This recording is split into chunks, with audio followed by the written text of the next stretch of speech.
Hey guys, in a different setting now. I was sitting at my computer, and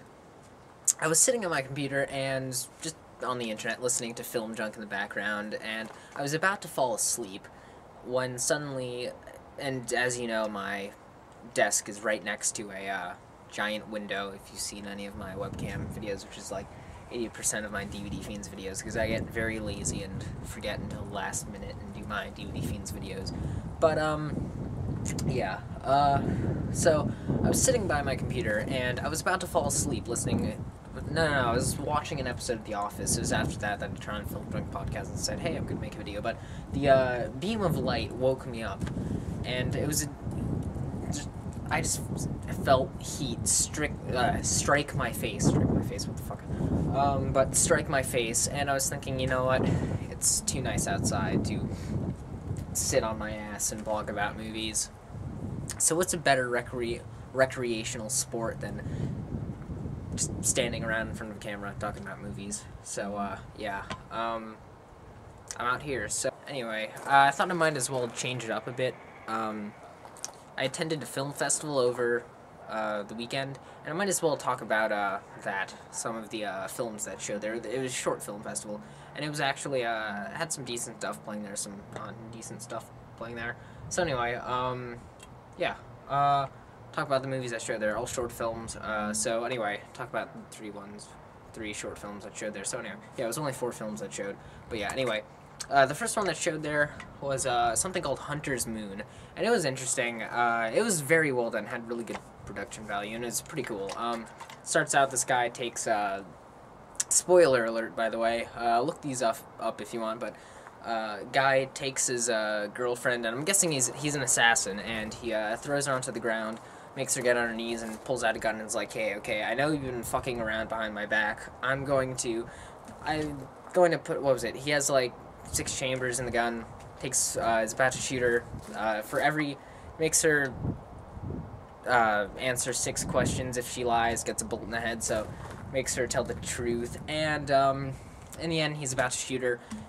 All of a sudden, these fucking werewolves come out of nowhere and just maul him, and turns out she's a werewolf, and last shot of the film, well, it was actually, I think it was the full moon, but she jumps on him as a werewolf and says something that was in this weird distorted voice that I couldn't really understand, but I don't know, it was a cool short film. It was very well done. The only thing that kind of made me go, huh, was, main thing, the Foley. Oh my god, they had some really fucking horrible sound effects.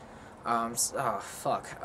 That is what stood out. And then, I couldn't really understand what she was saying at the end, but I mean, the effects, it still worked. It still had that effect that I can tell, like, it should have had, but yeah, anyway, oh shit, okay, so the next one after that was one called Remote, and Remote, this was my least favorite one that played there. What had production value, it lacked in script, it lacked in, it lacked in acting. Holy shit, the acting was awful. I think it was also a product of bad direction, and, yeah. But yeah. But it was called Remote, and it starts out with this guy, this big blizzard, and this guy he falls asleep at his couch, and the TV turns on, and it turns out, he starts talking to this girl, and he finds out that, it's a live feed from 30 years ago, so it's 1978. This was shot in 2008, I guess, but it was 1978, and, turns out, he's talking to this girl live, 30 years ago, and, when he starts talking to her, they realize this, and then, notices that there is a man in her apartment, and, turns out that, well, of course, the guy gets his throat slit by, a killer, because they're in the same house. Sorry if this is confusing, I'm explaining this bad, but they're both in the same house. That same area, that same TV 30 years ago, that's where that's what's on the feed, so fuck it.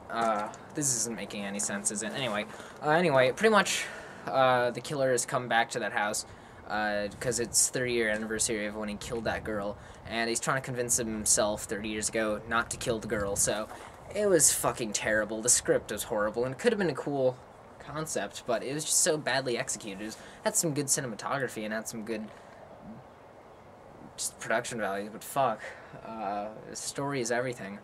But yeah, Remote is my least favorite there, and then my favorite one there, actually, I'll talk about was one called Friends Like These, and the guy who did it designed 2 films. Look, I'll have a link in the side to his YouTube page.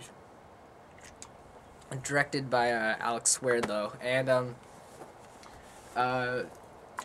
yeah, this one was badass. It follows it has the guy Gary Betzworth from Cutting Moments, if you haven't seen it, which I know is infamous on there, is infamous on the internet as being really sick but great psychological movie. But